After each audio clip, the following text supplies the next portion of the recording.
PMS, pregnancy, menopause. Being a woman is a lot. Ollie supports you and yours with expert solutions for every age and life stage. They just launched 2 new products exclusively at Walmart. Period Hero combats bloat, mood swings, and more during PMS. And Balance Perimeno to support hormonal balance, mood, and metabolism during perimenopause. Grab yours at ollie.com. Ollie! These statements have not been evaluated by the Food and Drug Administration. This product is not intended to diagnose, treat, cure, or prevent any disease.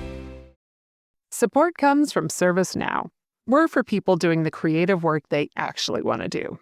That's why this ad was written and read by a real person and not AI. You know what people don't want to do? Boring, busy work. Now with AI agents built into the ServiceNow platform, you can automate millions of repetitive tasks in every corner of your business, IT, HR, and more, so your people can focus on the work that they want to do. That's putting AI agents to work for people. It's your turn. Visit servicenow.com. Military murder is an independent project and is not endorsed by the Department of Defense or any military component.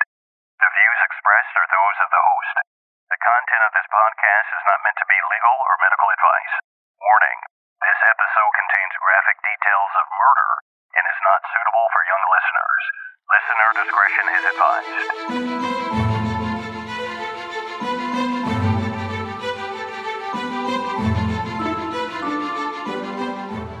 Welcome back, True Crime Army. I am your host, Margot, and this is a true crime podcast where I focus on crimes committed by military members, veterans, and sometimes their family members. But don't worry, you don't have to know anything about the military to listen, I promise. You just have to be a true crime enthusiast, and if that's you, welcome home, baby. I actually do have some very sad news for those of you who listened to my last episode on Soldier Elder Fernandez out of Fort Hood. The day after I released my episode, officials announced the elder was found deceased. He was actually found hanging from a tree, and that was about 30 minutes. He was found about 30 minutes outside of Fort Hood. Now, the Army has ruled it a suicide, although I believe the family and others are asking for more investigation to kind of figure out what happened or what truly happened to him. I did want to tell you about a few things that I did while I was gone. I did create a Facebook discussion group, so stay tuned to the end so I give you more information about that. And I also created a Patreon fan club. Yes, it's a place where you can get more military murder content, but you'll hear more about that later on in the show. Well, while I'm at it, today I am bringing you the most bizarre and shocking case involving military spouses. Hopefully you're not eating because you may actually lose your lunch, so listener beware. Join me today as I tell you about the murder of 23-year-old Cindy Ray. Now, let's dig in. My primary source for today's story is a 1992 book by D.T. Hughes. Most of today's quotes will come directly from his extensive research and coverage of the trial, unless I say otherwise. Additional resources include the Albuquerque Journal, the LA Times, Miami News, Montgomery Advisor, the Daily Herald, and the Tyler Morning Telegraph. Let me set the scene. It's July 23rd, 1987, near Kirtland Air Force Base in New Mexico. If you know anything about Kirtland, it's near Albuquerque and it has a high desert climate. July is the hottest month of the year with averages of about 90 degrees Fahrenheit. Now imagine being at the end of your pregnancy during the hottest month of the year. You're walking around, you're waddling around trying to figure out when your baby is coming. Will my water break in the middle of the store? Well, 18-year-old Darcy Pierce was the young military wife of Raymond Pierce, an airman at Kirtland. They had been awaiting the birth of their baby for months now. To both parents, it seemed longer than a usual pregnancy, and Darcy was due to be induced at 5 p.m. on this date. But when Ray got home from work early that day at 2 p.m., he couldn't find his wife. He was worried a little bit because where could she be? She should be home waiting for him to go to the hospital for the induction. But he tried not to panic. He waited and he waited and he waited. Then finally the phone rang. He needed to go to the hospital ASAP. His wife had delivered the baby on the side of the road. Simultaneously, Darcy was in the parking lot of an Acura dealership. She had pulled her Volkswagen Bug into the lot. Her car had seen better days, but there was no time for questions. Darcy had pulled into the dealership seeking help. She needed an ambulance. She had her baby on the side of the road. It was such a sudden and fast delivery that Darcy took off her dress to cover the baby, and at this point, she was wearing just a slip. Now remember, this is the 80s. Women wore slips and they wore dresses. Darcy was a tiny little thing. She was pretty with long brown hair and she was petite. And like any lady who has ever given birth knows, you have the baby and 5 minutes later, you still look kind of like you're 9 months pregnant. Well, that's what Darcy looked like. The ambulance pulled into the dealership and swooped Darcy's newborn, and Darcy was so shaken up that she wanted one of the dealership workers to come with her. She arrived at the University of New Mexico Medical Center, and by the time of her arrival, the hospital was already buzzing about the most amazing story. A military wife had just given birth alone on the side of the road. Mama and baby needed top-notch assistance as soon as they arrived. But when Darcy and the baby arrived, she didn't care a lick about her own health. All she wanted was for the staff to tend to the baby. Was the baby okay? Of course, this is understandable. Any mama who has given birth alone on the side of the road, which is not me, but I'm assuming that they would want to ensure that the baby is fine, clear the baby's lungs, take care of the baby. Once the baby was taken away, though, and was being tended to, all eyes turned to Darcy. The ER and the OBGYN doctors, they wanted to check Darcy. Was the birth so quick that she tore her delicate lady parts? Did she need stitches? Was she bleeding? Did she pass the placenta? I mean, these are all reasonable questions. Well, those questions didn't matter because Darcy didn't want to be touched. At first, the doctors figured that she had just been through a lot. She was worried about her baby, so they were like, okay, we're not going to push the issue.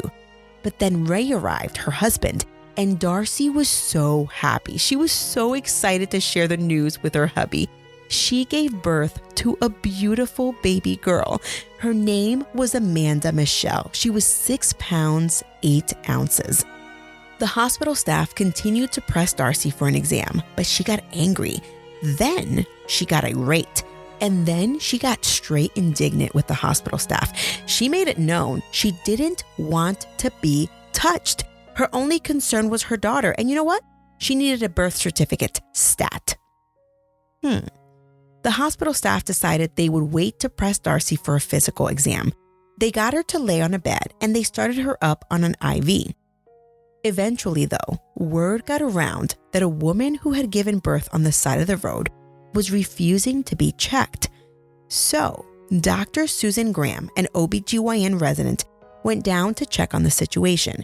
She introduced herself and then she approached Darcy as she lay in the bed, and she attempted to place her hands on Darcy's belly to check about her uterus and do, the normal postpartum belly exam where they kind of like squish down on your belly and it hurts like hell.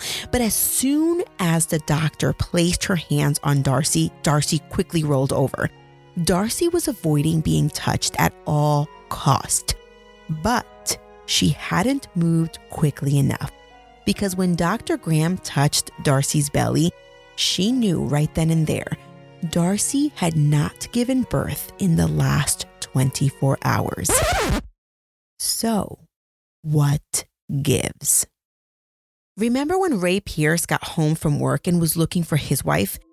Well, a little later that same day, there was a different airman, Security Forces Sam Ray. Well, Sam Ray was looking for his pregnant wife, Cindy Ray. Cindy was Sam's wife of 4 years, and she was close to 40 weeks pregnant, and she was due to give birth to their second child. Sam and Cindy were the proud parents of 2-year-old Luke. Well, on July 23rd, Cindy had a well baby appointment on base at the clinic at 2 p.m. On that particular day, she was nervous because the baby hadn't moved as much in the last week as usual. Now, most mamas know that as the baby grows in your uterus towards the tail end of the pregnancy, the baby doesn't have a ton of room to move. And even though Cindy was a veteran mom, this wasn't her first time, she was still worried. Sam usually went to the baby appointments with Cindy, but he didn't go to this one. But she told him that she was going to pick him up from work after her 2 p.m. baby appointment. A few months earlier, they had purchased a mobile home close to the base. Now, buying a mobile home close to the base made it easier for Sam to ride his bicycle to work, and it allowed Cindy to keep the family car for her Tupperware deliveries, and also it was better for her because she was pregnant and she had the toddler. Now, they had just purchased a red Blazer. I think it was like that week of July 23rd. On July 23rd, while Sam was at work, he got a call from the clinic to let him know that Cindy was running a little late because she wanted to check on the baby. Now, Cindy had asked a nurse to call Sam to let him know that she was running late. But most importantly, she wanted Sam to go pick up Luke from the babysitter. Sam eventually got out of work, and as he crossed the street to the clinic, he saw their brand new red car in the parking lot. Now, he went inside to meet up with Cindy because he figured, okay, her car's in the parking lot, she must still be inside. He asked the lady sitting at the front desk about Cindy. She pointed him to an exam room, and Sam walked into the room and was so embarrassed because he had walked in on a different pregnant lady and her husband, not his wife, on the exam table. Oh, snap. So he bashfully walked out. Then he spoke to someone else, another clinic employee, and she told Sam that he had just missed his wife, maybe 3-5 minutes tops. She left the clinic. Sam figured, okay, we missed each other. So when he goes back outside thinking he's not going to see his car anymore, the car is still there, still parked in the parking lot.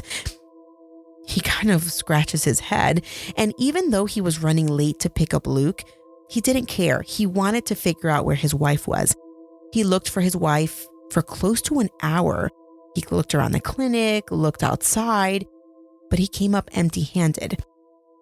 Eventually, he goes and picks up Luke, but he wants to know where Cindy is. So he goes back to his job to see, okay, let me quadruple check. Maybe she left me a message, maybe something.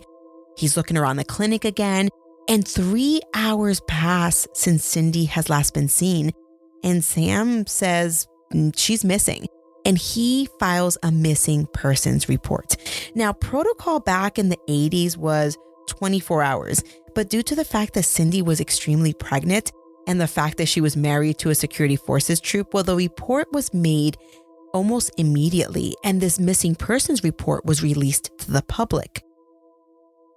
After he filed the missing person report, Sam went home, and when he went home, he didn't stop. He called everyone he could think of. He called the Tupperware supervisor, maybe she know. He called the clinic again, maybe she showed up. He called the hospital. He was worried sick. It was to the point where Sam began to get a pit in the bottom of his stomach.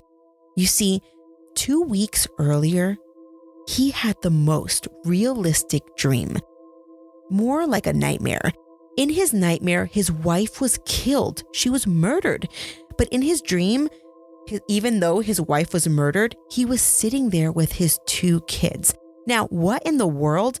Not only was he freaked out by the dream that his wife died, but he was freaked out to be holding his little baby because he hadn't seen her be delivered.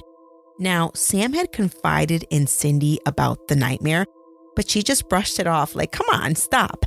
It's just a nightmare. No need to freak out.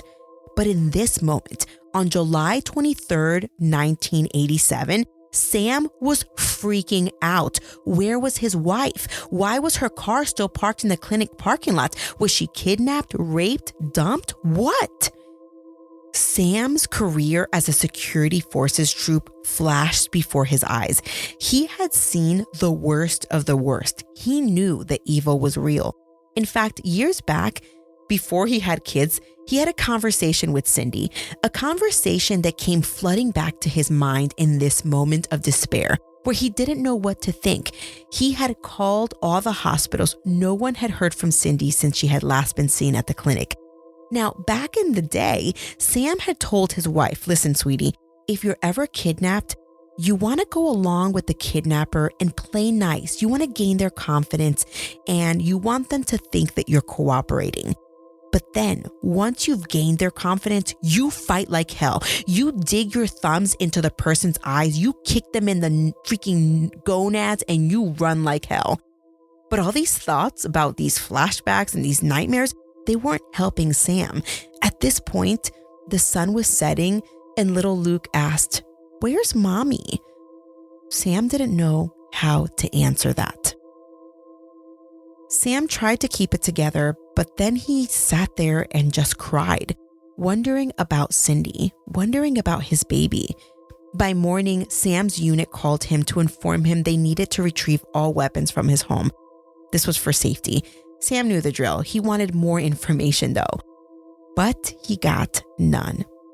Then the Tupperware supervisor called Sam. Now, she was following up from the phone call the previous night, and she contacted all the Tupperware ladies, and none of them had heard from Cindy. But one of the ladies heard through the grapevine that something strange happened at the university hospital last night. A woman appeared at the hospital with a baby, and Tupperware lady heard rumblings that the baby was freshly born, but the baby was not the woman's. Now, Tupperware supervisor was like, "Oh, and I heard so-and-so from the Albuquerque PD was assigned to the case." Now listen, True Crime Army, I'm gonna stop right here. If I ever go missing, don't call the police. I mean, really call the police, but call the Spouses Club. They will find me, trust me. Okay. Sam, after hearing from Tupperware lady, was shocked to hear the story, but he hadn't heard anything. And since this was all, rumor mill, not 100% sure if there was a connection, they just left it at that. But Sam called up his contacts in security forces about the story, and they didn't reveal anything. A few hours later, though, they showed up at Sam's doorstep. And guess what? They confirmed Tupperware lady's story. But now they had more. The lady at the hospital had revealed she took the baby from a lady's body and left the lady in the mountains. But they had not yet confirmed if the lady was Cindy Ray. Oh boy. Sam held his breath as he said, "I want to see my baby."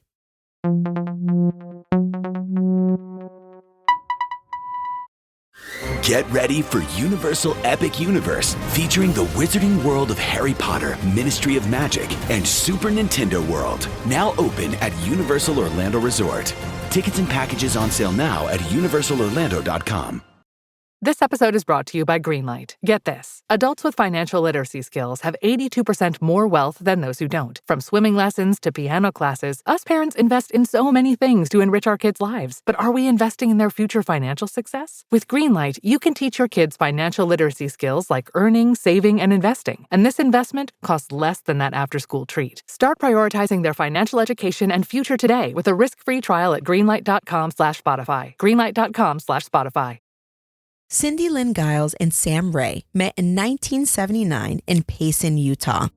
They were both from the area and they met in high school, but like most high school couples, they broke up and eventually got back together. But for Cindy and Sam, it was a bit different. You see, Sam was deeply religious, Mormon, and he wanted to do the right thing. He wanted to go on a missionary trip, and so he did.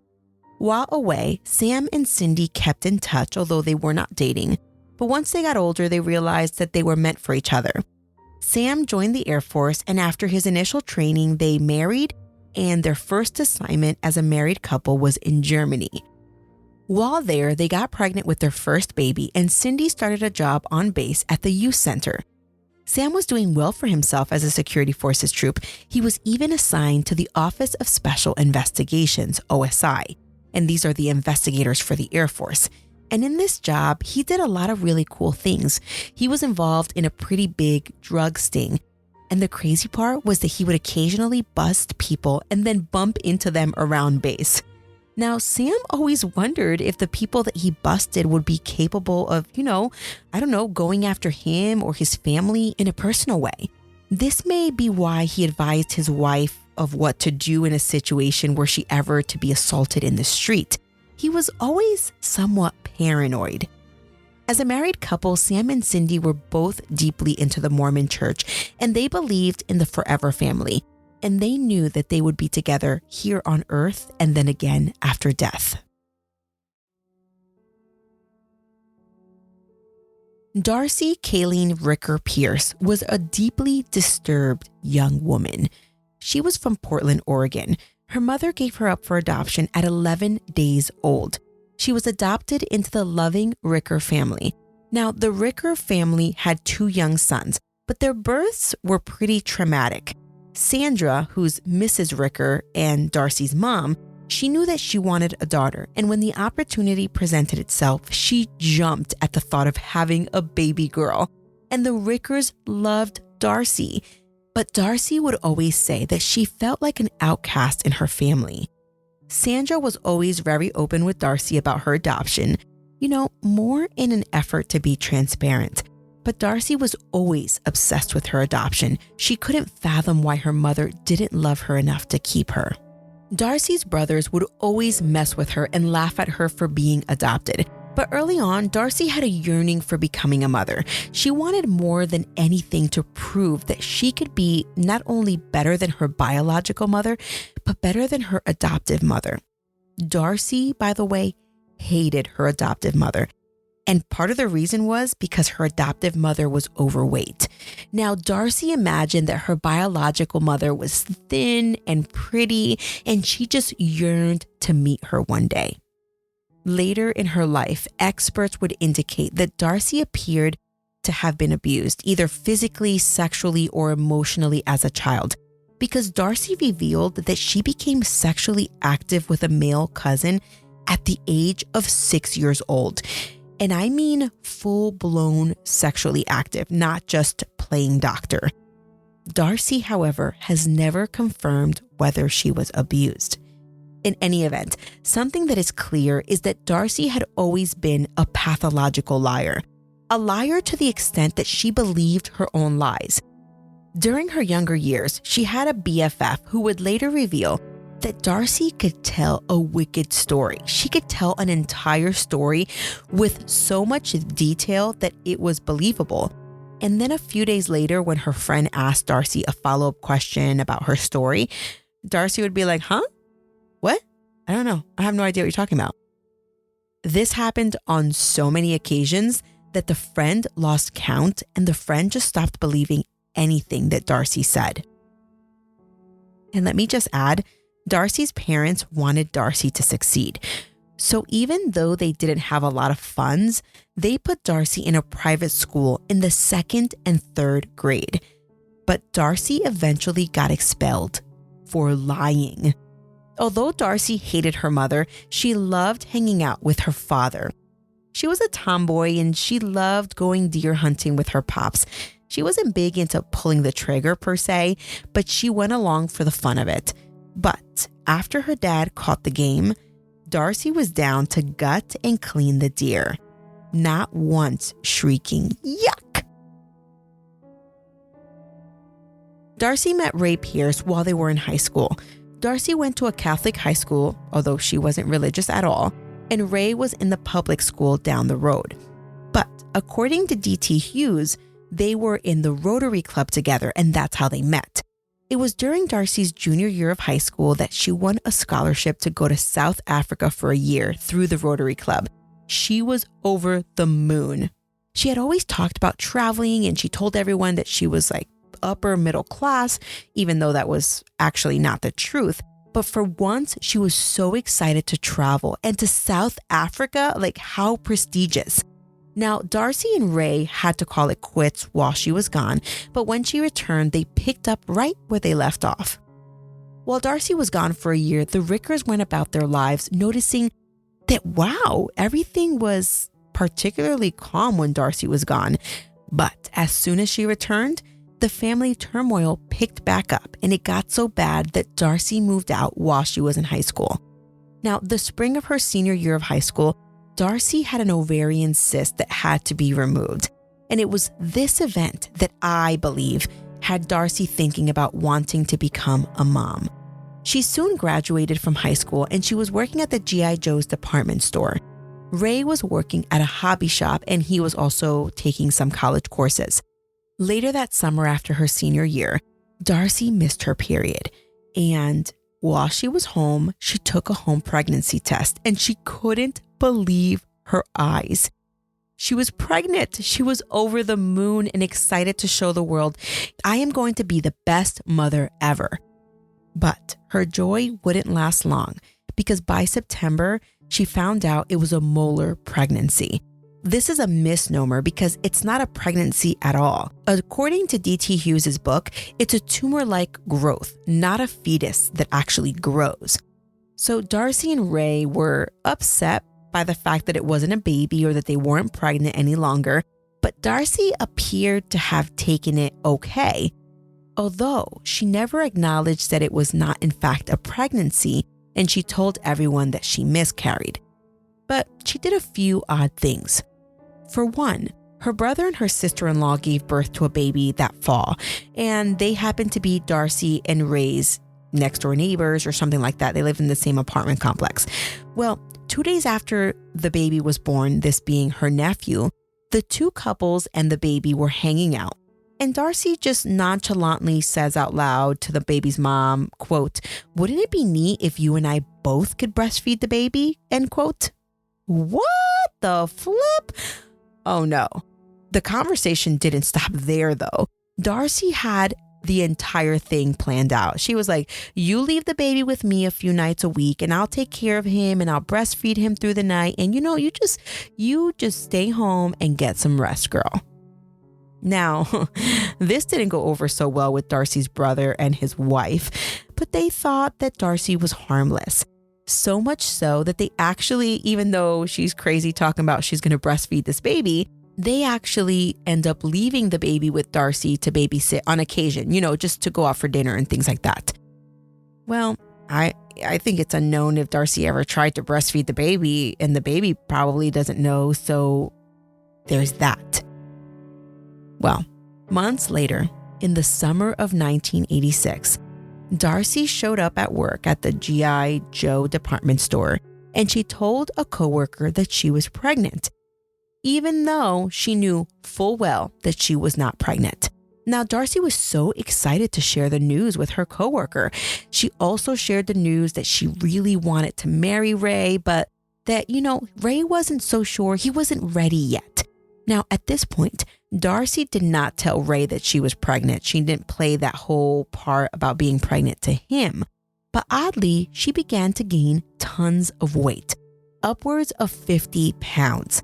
Darcy even went as far as taking maternity leave from work. But then she called her coworker and told her coworker that she delivered a stillborn, even though she was never pregnant. Now, word got around that Darcy had taken maternity leave from the G.I. Joe store, and it got to Darcy's mom. Now, Sandra, her mom, was confused. Why had Darcy not told her that she had a baby or that she was pregnant? Now, Sandra, Darcy's mom, was confused. Why had Darcy not told her that she had a baby or that she was pregnant? So, of course, Sandra confronts Darcy like, "Hey girl, did you have a baby? Like, what's going on?" Now, Darcy cried to her mom, admitting that she had made the entire thing up. Sandra, her mom, was so upset. And she was somewhat perturbed. She told Darcy, "If you keep this up, you will never be blessed with a baby." And Darcy promised, I promise, I will never do a thing like this again." By fall of 86, Darcy told her boyfriend at the time, Ray, that she was pregnant, and Ray believed her. She had been gaining weight and she couldn't stand some foods anymore that she had previously loved, like pizza or something like that. And almost as soon as Darcy told Ray that she was pregnant, he agreed to marry her.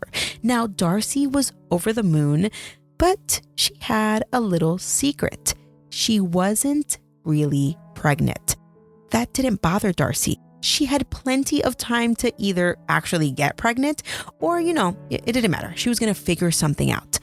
Now, Darcy played it up. She was already gaining weight. She stopped eating certain foods. She started taking prenatal vitamins. She stopped drinking alcohol, and she began to wear maternity clothes. I mean, this girl was so cray that she even told her husband that she could no longer sleep on her belly because of the baby. And she was constantly constipated. I mean, she even lied about being maybe she was constipated. I don't know. Well, there's one thing that is certain. Darcy was full of crap. Darcy continued to see her OBGYN, every month hoping, praying that she was pregnant. But no dice. It didn't happen.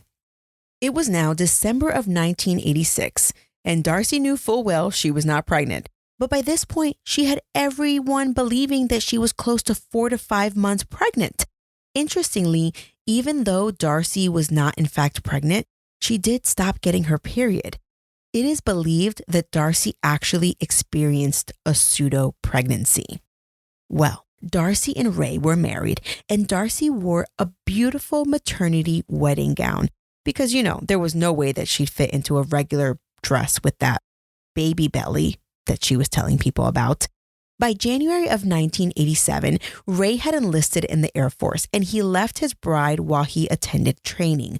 Now, the baby was allegedly due in April, and the hope was that Ray would be home from all his training to meet the baby.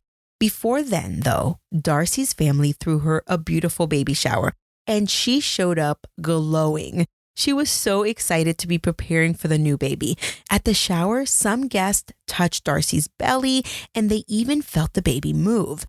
It would later be determined that Darcy had actually, get this, trained her abs to move on command beneath all the fat that she had put on. So when people would touch her belly, they were deceived into thinking it was the baby moving. How insane is that? When Ray got home from all his training, he had some news. His first assignment was Kirtland Air Force Base in New Mexico. And Darcy was excited, but everyone thought, hey girl, you should wait until the baby is born before you move. But pish posh, Darcy would hear none of it. Her doctor said that she could travel and have the baby in New Mexico. Ray even allegedly got a call from Darcy's doctor saying it was okay for Darcy to travel. Against everyone's advice, Darcy and Ray set off from Oregon to New Mexico. In New Mexico, there was still no sign of baby Pierce. What gives? So, Sandra, being a concerned mom and soon-to-be grandmother, called Darcy's OBGYN back in Oregon to see about the due date. Whomever answered the phone didn't believe in doctor-patient confidentiality because they looked at Darcy's chart. Okay, here, and they told Sandra that Darcy hadn't been seen since February, and her pregnancy test was negative. What? Now Sandra was stunned. Ho, ho, ho. She called Darcy with the news, but Darcy assured her, Mom, there must be a mix-up with the doctor's office. She assured her mom that the original due date from April was incorrect, and that since the baby was measuring small, her new due date had been shifted by 3 months. Baby Pierce was now due in July. This is crazy. Eventually, when July was upon them, Darcy didn't know how else to buy time, so she told everyone she was being induced. According to D.T. Hughes' book, by this point, Darcy had been wearing maternity clothes, forget this, close to 1 year. I mean, listen, I wore maternity clothes after I had my baby, but by then I had my baby, On July 22nd, Darcy and Ray had picked up a new car. It was a Mustang. At this point, Darcy was still playing up the pregnancy. She even tested out the new baby car seat in the car, and it wasn't a good fit. Car seats don't fit well in Mustangs, but they were going to make it do. Darcy had told Ray that the induction was scheduled at 5 p.m. the following day on July 23rd. Ray, in typical male fashion, wanted to take the Mustang to work with him that day. This was going to be the family car, but before the baby was born, he wanted to have the car for 1 day. That morning, he left to work in the Mustang, leaving behind the white Volkswagen Bug. As Ray left for work, Darcy was left with her thoughts. How the flip was she going to come up with a baby by 5 p.m.? By this point, she had an entire year to plan, but she didn't know what to do. According to her, she thought about disappearing. She jumped in the white Bug, went to the gas station on base and filled up. Then, without packing a bag or anything, she drove around base until she found herself at the base clinic. She parked her car, she walked inside, and she wandered aimlessly, trying to figure it out. She got back in her bug. It was close to 1 p.m. at this point, and she got an idea. Oh, you know what? She realized that on the other side of the clinic was the OBGYN clinic, so she drove around back. As she approached the other side, a very pregnant woman climbed out of a red blazer. This lady looked like she was about to pop. It was 23-year-old Cindy Ray. In that instant, Darcy decided that she was going to park her car next to Cindy's and she was going to wait for her to come out of the clinic. Darcy's plan was to convince the pregnant lady to give her the baby. Okay, now listen, is anyone else wondering what the heck? How? Even if Cindy said, yes, crazy lady in a white Volkswagen Bug, please, please take my baby that I've been, making in my belly for 9 months. How was this going to help Darcy, who was going to be, quote, induced at 5 p.m.? Huh? Riddle me this, Darcy. Well, Darcy knew full well she didn't want to chat with Cindy. So Darcy waited and waited and waited. Remember, Cindy's appointment was at 2 p.m., but she stayed later to check on the baby. Now, Darcy said that she was waiting in the heat of New Mexico for close to 2 hours and had just about given up hope when Cindy came out of the clinic. Now, Darcy at this point was parked next to Cindy's car, to the left of Cindy's car. Darcy was in the passenger side, and as Cindy approached her car, Darcy popped out of the passenger side and told Cindy she needed to talk. She asked Cindy to get in the Bug. Now, Cindy was shocked, but Darcy begged, please, please. She just needed someone to talk to. But Darcy was prepared. Before she got into her car that day to disappear or whatever it was that she was going to do, she actually took a replica pistol with her, and it looked like a real gun. And she had this with her when she confronted Cindy. Now, Cindy got in the passenger seat and Darcy got in the driver's seat. While she was in the driver's seat, she had that replica gun on her lap.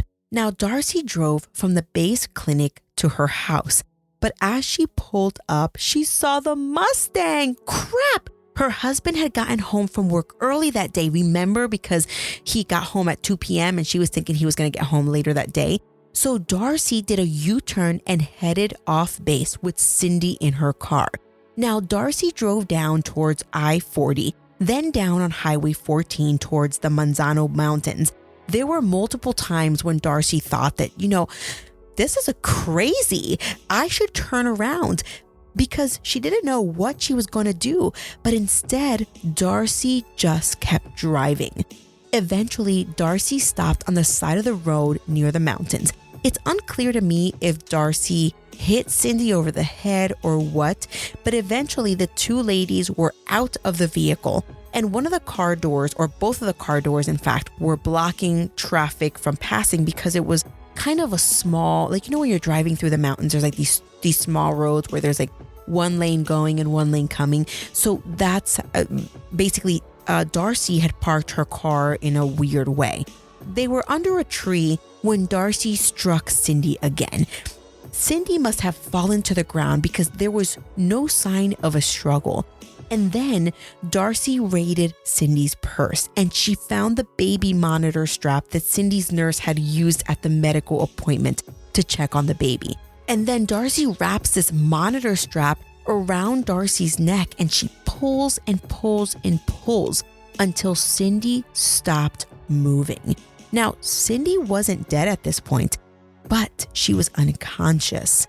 At this point, Cindy's on the ground and Darcy pops up. She's trying to figure out what the heck is she going to do?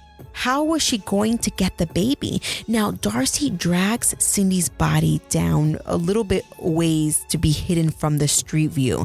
And just then, a man in a vehicle stops and approaches the Volkswagen Bug. So he's on foot. He gets out of his car because he needs to get by on the road, but the car looks like it's abandoned. He couldn't get by. And Darcy sees the man and she starts walking towards him. She's all maybe a little bit just trying to be calm. Now, the man was like, "Hello, lady, I'm trying to get by. Can you move your car?"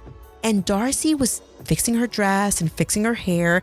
And Darcy yelled, "My friend and I need to be left alone." Now, she said this over and over again. The man thought that Darcy was just trying to get it on with a lover in the bushes because Darcy just kept repeating herself, "My friend and I need to be left alone." And either Darcy or the man closed the doors of the vehicle. The man gets into his car and then he leaves. But as he looks in the rearview mirror, he saw Darcy kind of like get on her knees and start crawling towards the person who was on the floor. But the man didn't think anything of it. He thought, just a couple of girls trying to get it on. He'd later regret not making a bigger fuss at this moment.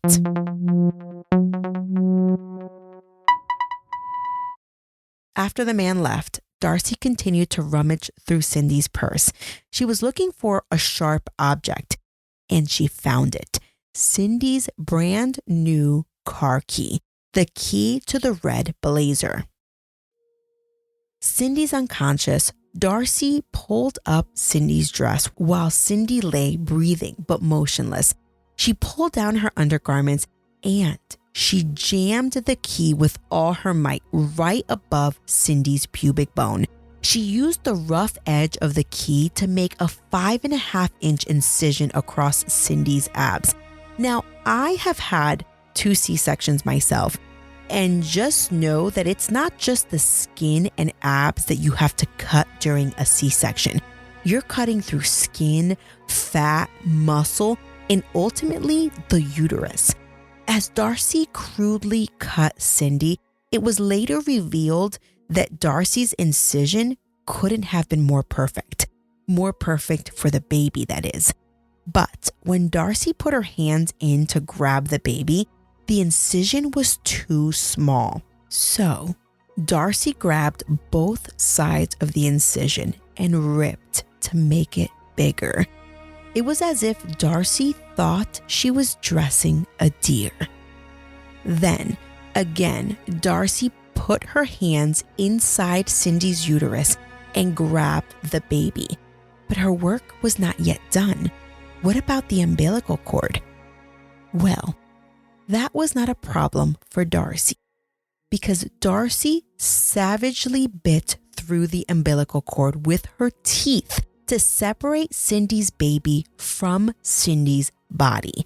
Then Darcy removed her dress to keep the baby warm as she cleared the baby's nose and throat to ensure that the baby was okay. But there was one more thing she needed to do. She splashed some blood down her inner thighs and legs to make it seem like the baby had come from her. Then she quickly jumped in her car and drove like hell as she left Cindy to die on the side of the mountain.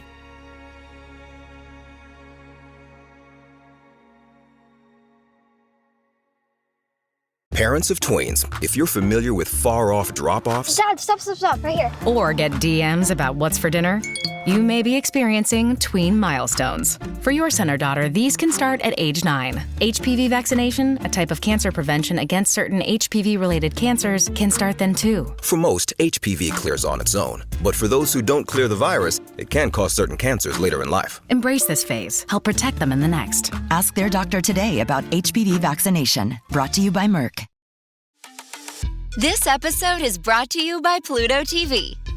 Are you looking for your next case? Pluto TV has all your favorite crime dramas streaming for free, which means suspicion is free, with countless cases to crack. Watch CSI, Criminal Minds, NCIS, Blue Bloods, Tracker, FBI, and SWAT, all for free from all your favorite devices. Feel the free. Pluto TV. Stream now, pay never.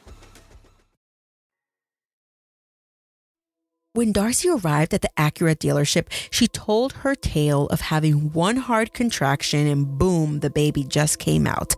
When asked about the umbilical cord, Darcy admitted that she bit right through it. Oh my gosh! The men looked at her in awe. They thought she was a badass. Little did they know she had just murdered the baby's mother. When Darcy was at the hospital, Ray was so excited. He couldn't believe the story. and the pair quickly began to call the family to tell them the good news. Baby Amanda Michelle had arrived. By this point, Dr. Graham, the resident, had spoken to the head of the OBGYN, Dr. John Slocum. He saw Darcy's belly from afar and agreed that something was off. Also, why was all the blood near Darcy's legs rather than higher up on her thighs? And the most telling of all signs, the baby's head was perfectly shaped, indicative of a C-section birth rather than a vaginal birth.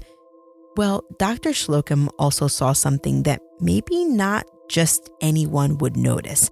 On the dress that the baby came wrapped in, there were little tiny cedar twigs. These are only found in the mountains. When Dr. Slocum pressed Darcy to find out if she had recently been to the mountains, she got particularly nervous, and he noticed. You see, she said, the baby was born in Santa Fe. A few months earlier, Darcy met the mother in the parking lot of an abortion clinic, and she convinced the young lady to sell her the baby instead of going through with an abortion. So, that morning, July 23rd, with the help of a midwife, the abortion clinic lady delivered a baby. Darcy gave her $10,000 and voila, here's the baby. Darcy even went as far as attempting to bribe the doctor. How much to give me a birth certificate and keep this whole thing hush-hush between us pals? Nope, no way. The doctor didn't believe this story either. And no, she couldn't pay him any amount to get him to go along with her crazy story. The hospital staff immediately called the police. They called Child Protective Services and they locked down the nursery. They also put security guards outside of Darcy's room. This broad isn't going anywhere, they thought. That night, even though Darcy had already confessed to the doctors that the baby wasn't hers, she still played along with her husband, making him believe that the baby was theirs. They even walked over to the nursery to gaze at the baby girl. Ray thought the baby girl looked like Darcy, and Darcy assured him the baby looked just like him. The nurse, Elizabeth Kohler, was shocked. In the early morning hours of July 24th, Nurse Elizabeth had heard about the other missing pregnant military wife, and she decided to confront Darcy. She asked Darcy if she knew anything about Cindy, but Darcy denied knowing her. By 7 a.m., Ray was finally told the truth. The baby was not his, and Darcy was not pregnant. Everyone originally thought that Ray might be in on it, but he was truly shocked. At the same time, the police showed up to question Darcy. She rehashed the entire story about buying the baby in Santa Fe. But after going in circles with Darcy, one of the officers said, "Is this Cindy's baby?" And Darcy said, "No, it's not. It's mine. I got it from a surrogate mother, just like I told you." The police eventually left, realizing they weren't going to get anywhere with this crazy lunatic. But Nurse Elizabeth thought she might know a way to get through to Darcy. Nurse Elizabeth asked Darcy if she wanted to see the baby, and Darcy jumped at the opportunity. The nurse brought in the baby, and Darcy lit up. She held the baby, whispering, "Amanda Michelle, Amanda Michelle, Amanda Michelle." She looked up at the nurse and said, quote, "I feel like a complete person for the first time in my life. This baby is going to live its entire life with me," end quote. Darcy continued to explain her entire upbringing and told the nurse that her mom had given her up for adoption. Nurse Elizabeth asked Darcy if the baby that she was holding would feel the same way about her own mother if she didn't know the truth. The nurse pried a little more. "Do you know where the baby's mother is?" she asked.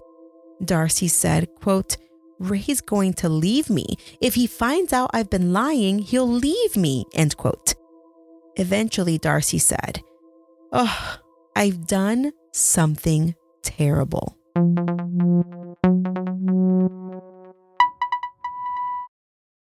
Darcy spoke to detectives and she agreed to take them to the mountains to the baby's mother. During the drive, she had random outbursts shouting, "I killed her," followed by talkative moments discussing her trip to South Africa. Darcy was somewhat of a drama queen. In fact, at one point, one of the investigators discusses that when she thought that they were near the location of the body, Darcy started freaking out. But when she realized it was the wrong road, she was like, "Oh, I'm fine." According to those with her, it was really quite theatrical. Well, Darcy was charged with murder, kidnapping, and child endangerment and held on $500,000 bond. And of course, the case made national headlines. Can you imagine? An 18-year-old Air Force wife fakes pregnancy, kills a pregnant 23-year-old Air Force wife, rips the fetus out on the side of the road and passes it as her own. Can you imagine? And the two ladies, Cindy and Darcy, looked actually quite similar. The trial began the following year, and there was so much corroborating evidence. Darcy's confession, the brand new car key with, human tissue on it, the witnesses who saw Darcy waiting in the parking lot of the clinic for 2 hours, the eyewitness who saw Darcy on the side of the road and Cindy laying on the ground, the car dealership people who saw the baby. I mean, it wasn't a case of who done it. It was a case of why. And it was at trial that Darcy's defense would reveal the answer, because Darcy pled not guilty by reason of insanity. The jury was made up of 7 men and 5 women, and the trial lasted 4 weeks, and the prosecution painted Darcy as a con artist, an actress, a liar. And they emphasized that she built her insanity defense on lies, lies, and more lies. The defense, however, argued that Darcy was suffering from dissociative disorder. The trial felt like a battle of mental health professionals. 4 experts testified for the defense and 2 for the prosecution. But even with all the medical definitions and legal wranglings, the jury only took 5.5 hours to deliberate, and they returned a guilty verdict. They said she was guilty but mentally ill. But you know what? In New Mexico, at least at that time when this case happened in the 80s, this was a success for the prosecution. Now, Darcy sits in jail with the rest of the prison population, and she will be eligible for parole after serving a minimum of 30 years. That means that Darcy became eligible for parole in 2017. A review of the New Mexico Corrections Department website, though, indicates that Darcy is still in prison as of this recording. Before I end, let me take you back to when Sam met his daughter for the first time. Sam went to the hospital and a little bundle of baby joy was placed in his arms. Sam tried to think of the baby's beauty as he looked into her eyes, but all he kept thinking was, "This is all I have left of my wife." The doctors told Sam that the baby was somewhat of a miracle. After a half dozen tests or so, there was not a single thing wrong with the baby. She really was a miracle baby, and her name was Amelia. It was a name that Cindy had picked out for her first daughter since she was 15 years old. After Cindy's murder, Sam had applied for a hardship separation from the military. Before Cindy died, his plan was to finish his 6-year military commitment and get out of the military and go back to college. But because his situation was so rare, the Air Force actually allowed him to separate early. Sam eventually remarried, and Luke and Amelia got a new mommy. Sam and his new wife had another baby, a baby brother for Luke and Amelia. And it was so sad because it has been told that when the mom was super pregnant, little Luke was afraid that the woman who wanted babies was going to steal his baby and kill his new mommy. Now, when I read this in D.T. Hughes's book, I lost it. How terrible is that? Of course, I have heard about stories of fetal abductions in the past, but I didn't think that this was a modern day crime. Imagine, though, my surprise as I was wrapping up this story when I read that in Brazil, just in late August of this year, a 36-week pregnant woman was lured into attending a fake baby shower. Get this. The baby shower was being thrown by the pregnant woman's old school friend. When the pregnant woman showed up, the friend and her husband allegedly attacked the pregnant woman with a brick. They ripped the baby out and then dumped the woman's body. Later, the couple showed up to the hospital with the baby. Now, the female murder suspect stated that she miscarried a baby in January of 2020 and had been obsessed with having a baby since. She didn't tell folks that she had lost the baby back in January of 2020. And so when time came for her to have a baby, she decided to kill her pregnant friend. Now, the phenomena is so large that there's actually a podcast dedicated to just these types of cases. It's called fetal abduction. If you want to hear more stories about this type of case, then I recommend checking out that podcast.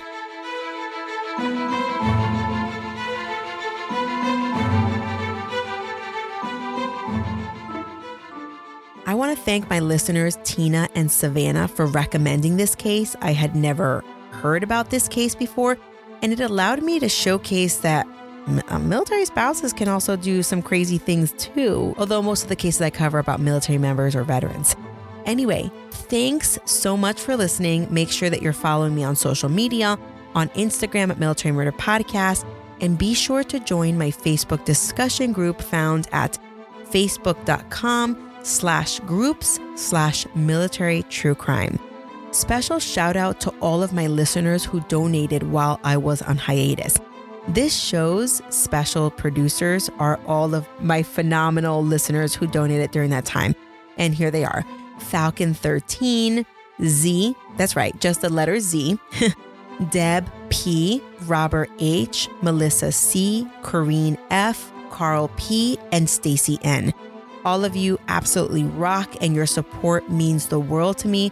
In fact, it encouraged me to come back more quickly because who knows if I ever would have picked up the mic again. But I really do love the listeners. I love producing this show for you. And thank you so much for donating to the podcast to ensure that the podcast continues to go on. All right. So this show was created by Mama Margot Productions, and the music was created by Tyops. Until next time, remember, you never really know what someone is capable of. So remain vigilant always. You have a fabulous week, and I'll keep digging to bring you another military murder story next week.